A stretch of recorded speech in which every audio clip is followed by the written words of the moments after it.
आता माहिती तुमच्या समोरच घेतली मी आणि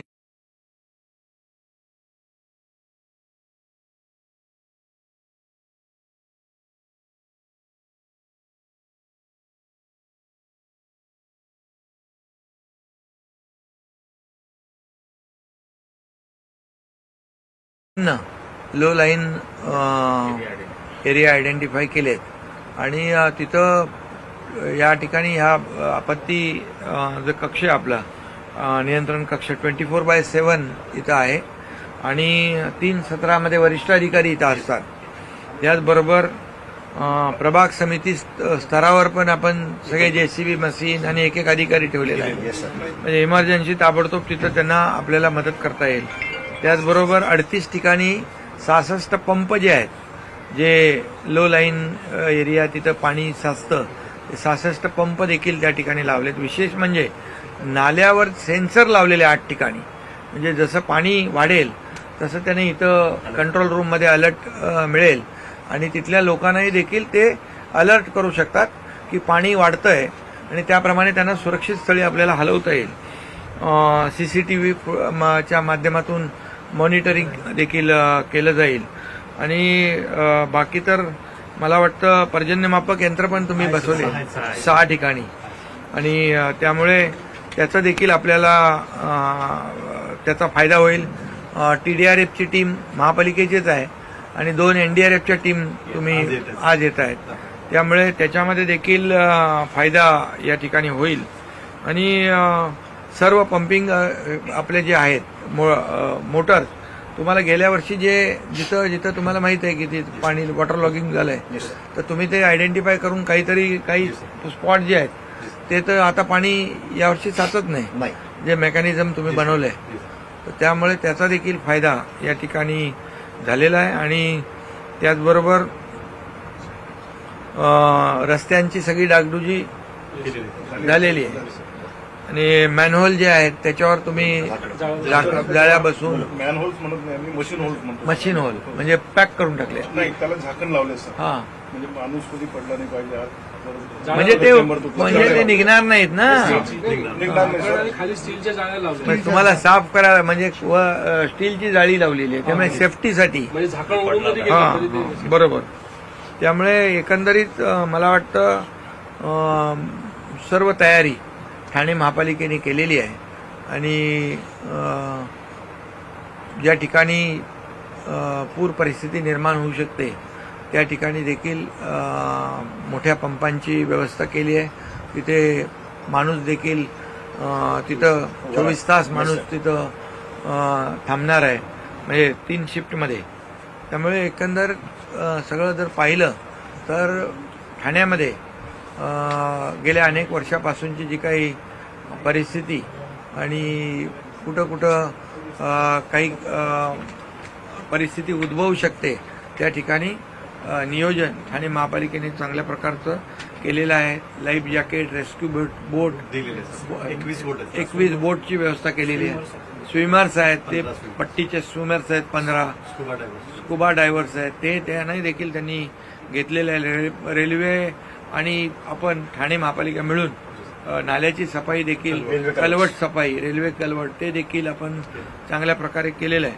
त्यामुळे मला वाटतं या ठिकाणी अतिशय साथीचे आजार पसरू नये म्हणून त्याची व्यवस्था केलेली आहे, औषध साठा आणि हे. त्यामुळे मला वाटतं हा पाऊस जो आहे हा 15-16 दिवस अगोदर आलेला आहे आणि पाऊस आलाय तो पण अगदी जुलैमध्ये जसा पावसाळा असतो तसा पावसाळा आलाय आणि मला वाटतं पाऊस देखील किती मिलीमीटर पडला पाऊस? 135 मिलीमीटर पाऊस पडला, म्हणजे जास्तीचा पाऊस पडलाय. मुंबईमध्ये 250 मिलीमीटर पाऊस पडलाय. पण 135 म्हणजे आपण एकंदरीत 50-55 मिलीमीटर अपेक्षित करतो, पण 135 मिलीमीटरचा पाऊस पडलेला असताना देखील या ठिकाणी ठाण्यामध्ये कुठेही पाणी साचलेलं नाही आणि साचलं असेल ते तात्काळ पंपाने काढण्याचा निचरा करण्याचा हे प्रयत्न झालेला आहे. त्यामुळे नागरिकांची सुरक्षा सगळ्यात महत्त्वाची आहे आणि म्हणून कॉन्टॅक्ट आणि कम्युनिकेशन आणि कोऑर्डिनेशन अशा पद्धतीने तुम्ही ठाणे महापालिका काम करेल आणि त्यामुळे रिस्पॉन्स टाईम जो आहे तो कमी झाला. एखाद्याची कंप्लेंट आली तर ताबडतोब त्याला रिस्पॉन्ड करून तिथं आपली त्या भागातली यंत्रणा तिकडे पोहोचेल. पाऊस पडायला सुरुवात झाली की कामगार उभं राहणार इमिडिएटली. आणि म्हणजे पाऊस आता पाऊस पडतोय ना, तुमचे माणसं उभे आहेत. हां, त्यामुळे त्या स्पॉटवर माणसं आहेत. त्यामुळे रिस्पॉन्स टाईम जो आहे तो रिस्पॉन्स टाईम कमी असेल तर होणारी दुर्घटना, जीविताची आणि मालमत्तेची हानी होणार नाही आणि झिरो कॅज्युअल्टी हे एक फोकस आपण ठेवलेला आहे की कुठल्याही परिस्थितीमध्ये लोकांची गैरसोय होऊ नये. आणि जिथं लँडस्लाईड सारखं जो जागा आहे ते पण आयडेंटिफाय केलेलं आहे. मुंबऱ्याचं तुमचं हेच स्ट्रेंथनिंगचं काम चालू आहे. तुम्ही हे जाळीचं काम. हां, आणखी जिथं जिथं स्पॉट आहेत तिथं देखील आपल्याला तशी मुंबईमध्ये पण देखील मी सूचना केलेल्या आहेत. तिथं देखील काम सुरू आहे.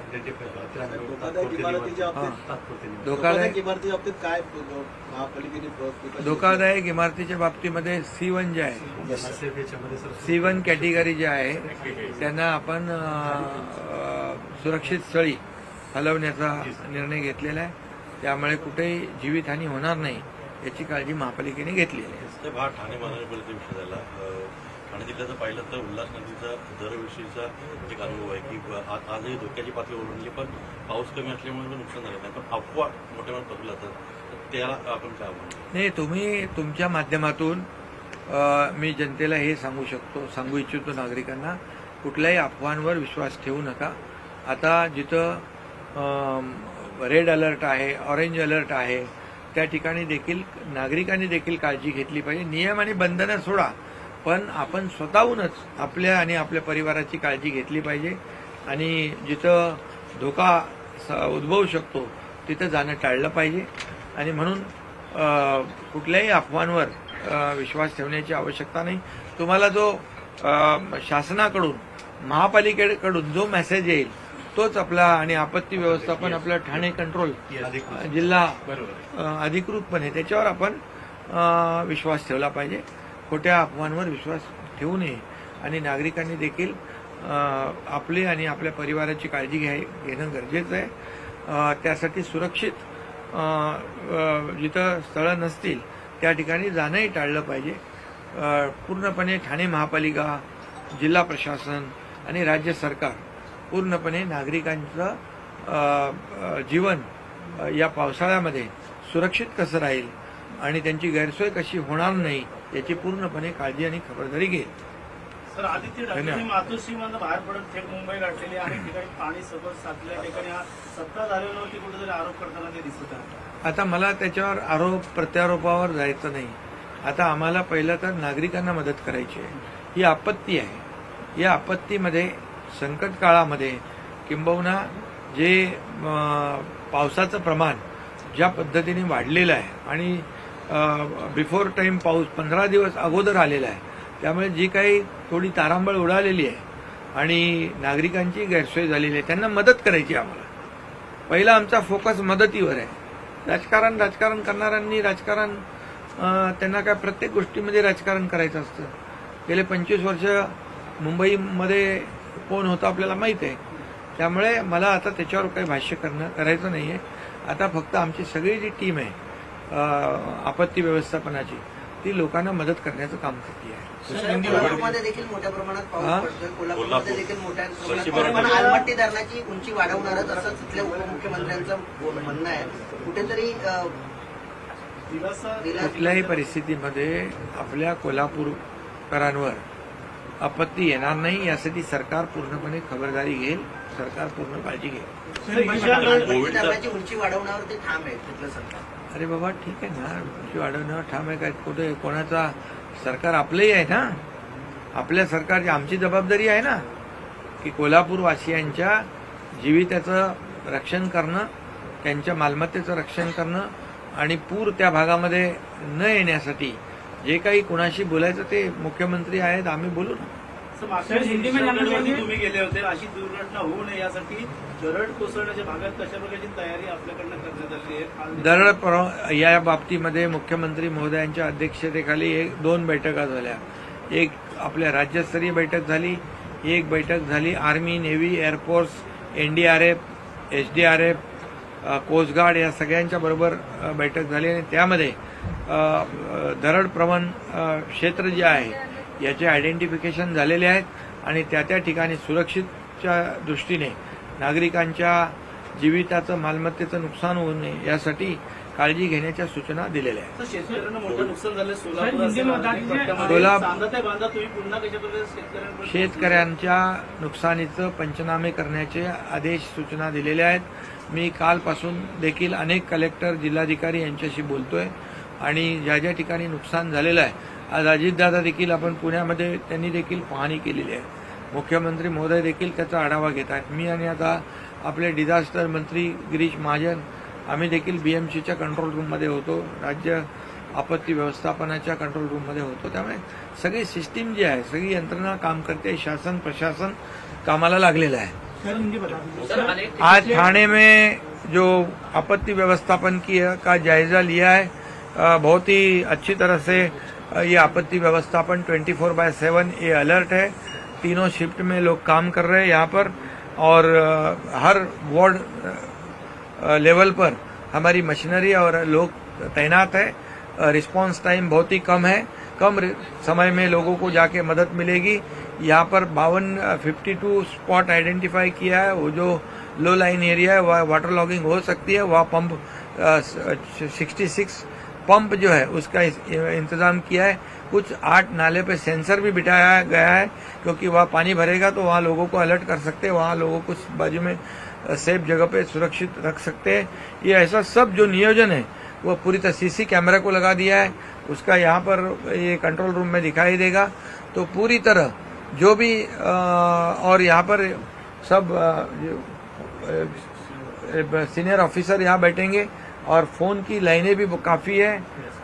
हंटिंग लाइन से यहाँ 13 हॉटलाइन है क्योंकि फोन भी बिजी नहीं आएगा, सबको फोन में बात कर सकते हैं, कंप्लेंट कर सकते हैं और तुरंत उनको मदद करने का इंतजाम यहाँ पर नियोजन ठाणे कारपोरेशन ने किया हुआ है.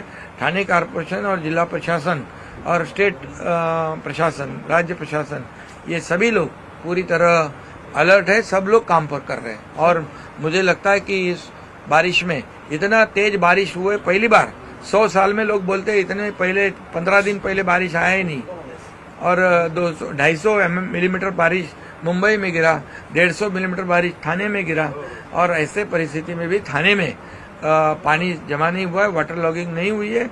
इसका मतलब है कि लोग हमारे काम कर रहे हैं और फील्ड पे काम कर रहे हैं. धन्यवाद. जो है बिल्डिंग के भाग का जो हिस्सा कुछ ढह गया है, म्हाडा का बिल्डिंग का कुछ माहिम में म्हाडा की बिल्डिंग है वो, उसका कुछ पार्ट जो है डैमेज हुआ है, लेकिन कोई भी वहाँ पर कैजुअलिटी नहीं है. सर आपके निर्देश से ठाणे में जो ऐसी बिल्डिंग है उनको क्या कुछ निर्देश है?